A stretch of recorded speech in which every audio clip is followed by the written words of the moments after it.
बिस्मिल्लाहिर्रहमानिर्रहीम। आज है 31 अगस्त 2025 और इस वक्त मैं मौजूद हूँ इदारतुल हरमैन के वेयर हाउस में।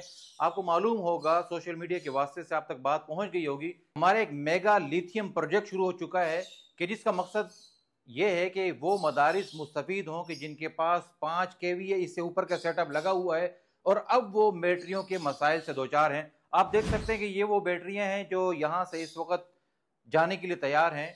और ये आप रैक देख सकते हैं, मेरे दाईं तरफ एक रैक रखा हुआ है, तो ये केपीके इंशाल्लाह इन्होंने जाना है। और ये जो बैटरियां हैं हमारे पास, ये इंटीरियर सिंध के लिए इंशाल्लाह ये इंटीरियर सिंध जाएंगी। और इस तरह से ये पंजाब का माल रखा हुआ है और ये बलूचिस्तान इंशाल्लाह ये वाली बैटरियां जाएंगी।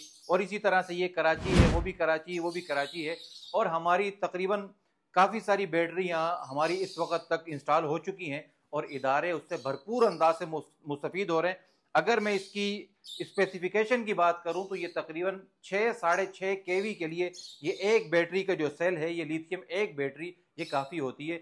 आखिर में मुख्तसरन इसका तरीकाकार ये होता है कि एक तो हमारा एक सर्वे का पूरा एक निज़ाम और एक सिस्टम है और इसके साथ साथ इदारे की हमारे पास लेटर हेड पर दरख्वास्त मौसूल होती है, उसके साथ जिम्मेदार की एनआईसी लगती है और उसके बाद तीसरे नंबर पर इदारे की जो रजिस्ट्रेशन है वो इसके साथ उसका जो सर्टिफिकेट है वो लगता है। तो ये तीन चीज़ें जब इदारतुल हरमैन को मौसूल हो जाती हैं, फिर उसके बाद हम राब्ता करते हैं और उनके इन्वर्टर की सूरत हाल मालूम करने के बाद जब हमारा ये विजिट मुकम्मल हो जाता है तो उसके बाद हम ये बैटरियाँ फराहम करते हैं। तो ये मैंने सोचा कि आप हजरात को हम अपना ये जो लिथियम प्रोजेक्ट है जो सोलर सिस्टम के लिए जारी है, ये हमारा एक मेगा प्रोजेक्ट है। आप हजरात से अपील है कि आप हजरात दुआ फरमाएं कि अल्लाह पाक इसे कामयाब फरमाए और हमारे मदारिस और अहले मदारिस के लिए इस प्रोजेक्ट को नाफे बनाए और उनके लिए राहत का सामान बनाए।